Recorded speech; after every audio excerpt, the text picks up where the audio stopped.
Everybody in VIA welcome you to our what has become an annual reunion at Stanford during reunion weekends. And I thank everybody for coming on this beautiful day. I know you have alternatives outside, but it's very nice to see all of you. And it's great to reconnect with old friends and also to make new VIA friends. So thank you very much for coming. Before I introduce Dwight, who needs no introduction, I just want to say that VIA in 2013, which is very soon, will be celebrating the 50th anniversary of its founding. We're going to be 50 years old in 2013, and that is truly something to celebrate. We are in the very beginning stages of planning for that year, and we intend to have a number of events and get-togethers, both regional and local and national and international, but we can't do it without your help. We need people to help us organize, we need people to offer us great ideas, we need to think of wonderful ways to celebrate this wonderful organization on its 50th anniversary. All of you know that VIA has two program themes. We have a volunteer program, it goes back to 1963, and we have some people here from those very first years in Hong Kong, and that's a particular delight for us. We also have what is now called the Stanford program side. This is the program that started in 1977 that brings students from Japan, from Taiwan, also now from mainland China, from Macau, from Hong Kong, here to our campus for short-term focused study programs. One of the things we find is that everybody in VIA knows there's another half of VIA, but seldom has a chance to actually meet anyone from that other half. These gatherings here give us one of the very few opportunities to actually see live human beings that represent that other half of VIA. So I hope that all of you who are with us on the volunteer part of VIA put in some time during this hour to meet some of these extraordinarily young people, most of them still current Stanford students, who act as the coordinators and hosts for all of our programs coming out of Asia. They're truly extraordinary people. They make a very deep impression on all the Asians who come here, and all of them have gone or will get to Asia too, so they're going to get their own Asia experience. And for you guys who are the Stanford students, meet our volunteers, because this is going to give you a first-hand, person-to-person sense of what this whole volunteer program is like and how it began. And I think that as you meet, you'll see that although these are two different programs, the underlying goals are exactly the same. To give people an understanding and compassionate sense of the larger world, and more tools as to how to relate in an open and useful way with that larger world. So during the time you're here, mix, mingle, and integrate as much as you possibly can. The second point I would just make is that, and I'm sure this is a feeling shared by many, many people here, I think VIA is incredibly lucky to have Cliff Chan as the new ED. This is a very promising, a very challenging time for VIA. And to have someone who knows this organization as well as Cliff does. Most of you know he was a volunteer. He was a staff on the volunteer side, a staff on the Stanford program side. He was ED for us for a number of years. Then he went off to Rotary International, where he worked with their Asian programs, and somehow we were able to get him back. But here's a guy who is steeped in, I would say marinated in, VIA values. He knows us so very, very well, and yet he has the additional gift of being entirely open to new ideas, realizing that these are new times, that Asia has changed, American campuses have changed, and so he's open to all those new ways to meld these two important regions. And this, of course, is what VIA has always been about. So, Cliff, we are incredibly happy that you are here, and it's going to lead to an even stronger VIA in future years. Again, thanks to... Thank you, Dwight, for that wonderful introduction. I hope I can live up to all of those things.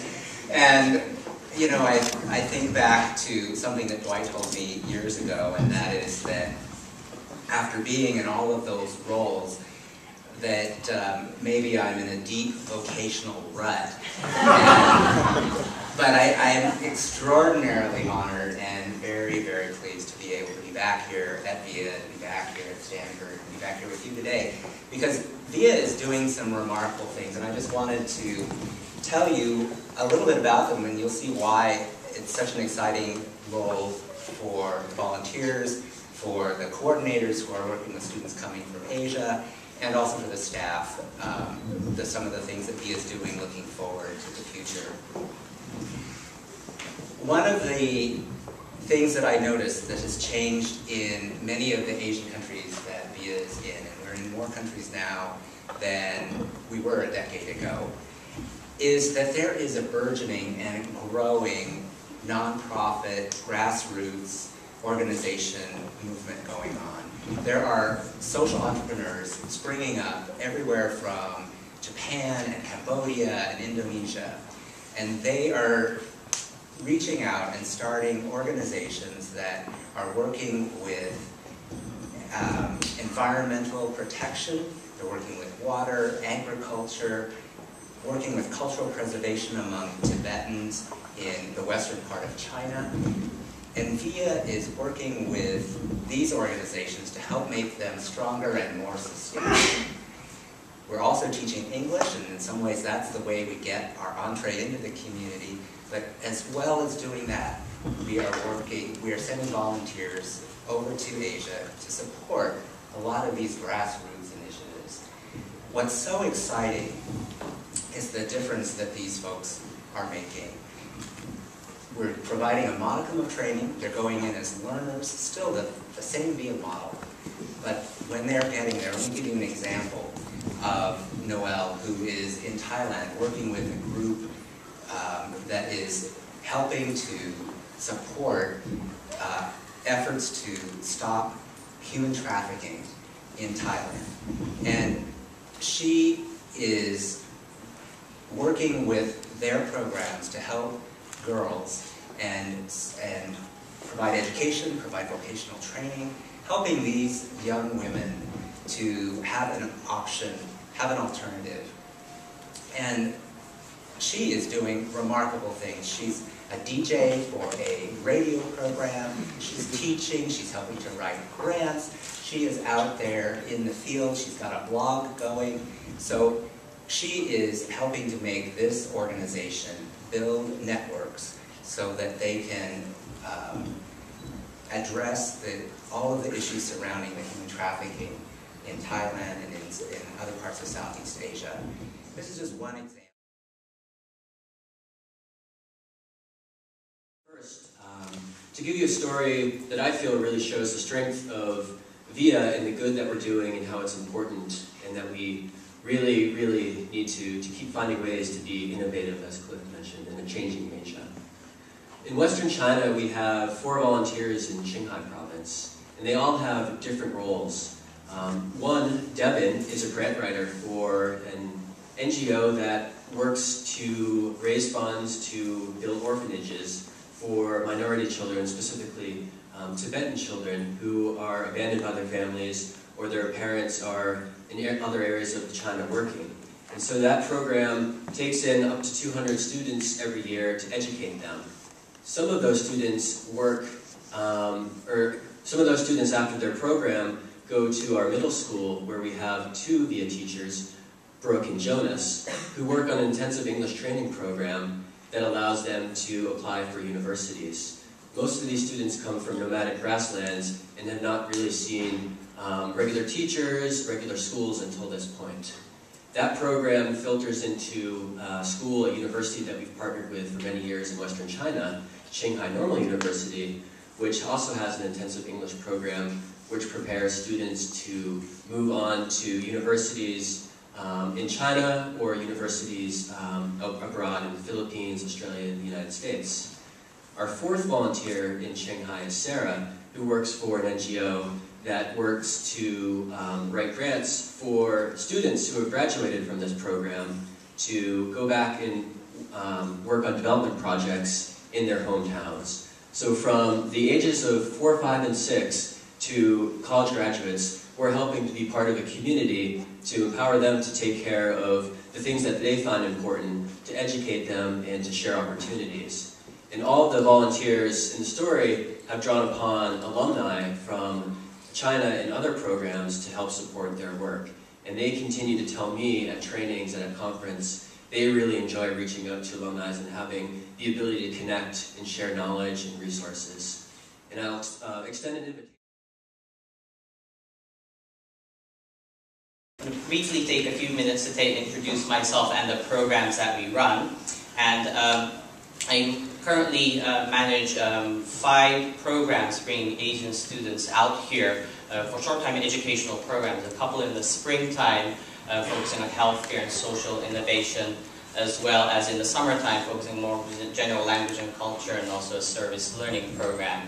And I want to take this opportunity to introduce the staff members who work on these programs with me. Amy Louise, who's there with my daughter right now, Amy Louise over there, and Ben Strong back there, over there. Please do take a time to kind of talk to them to learn about the program. They devote so much of their time and energy, not making sure, just making sure that the programs run well, but always critically thinking about what are our programs about, coming up with new ideas, making sure our goals are met, and make sure that the students get the most out of their experiences. So I really appreciate what they put into our programs.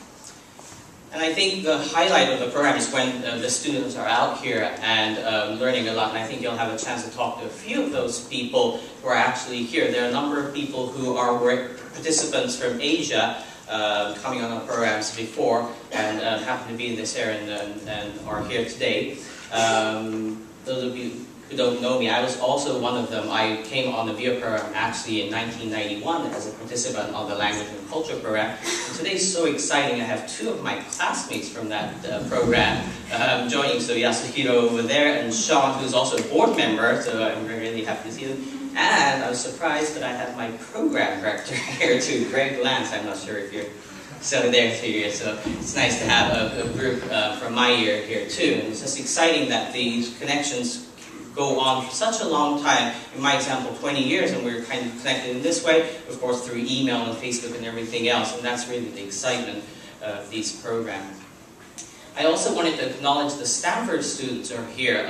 All of our programs that we run, we work with Stanford students who kind of join us like coordinators. In the past, we could call them fellows or hosts as well. But they are really the key to the program, bringing the excitement, the joy of like the campus life here, introducing that to the Asian students. So they're really key to the programs. And again, happy to send. So if you're a Stanford student, just raise your hand, and if I can just acknowledge them, please take the time to talk to them. As Dwight said, please also meet the volunteers who are here to hear the exciting stories. So I think that's something. Privilege to be up here in front of all of you. I think, just to give you a little bit of background, I was a VIA alum. I spent some time in rural Bali in the summer of '06 and have since felt still really connected to this VIA community. I think that's something that's really amazing about this organization, is that once you are a VIA volunteer or an alum, you stay connected. And along those lines, I wanted to sort of open up some work that my colleague Bilal and I are doing in hopes that maybe we can even build upon those connections. So we work for an organization called Khan Academy, and our mission is to be able to provide a free, world-class education to everyone.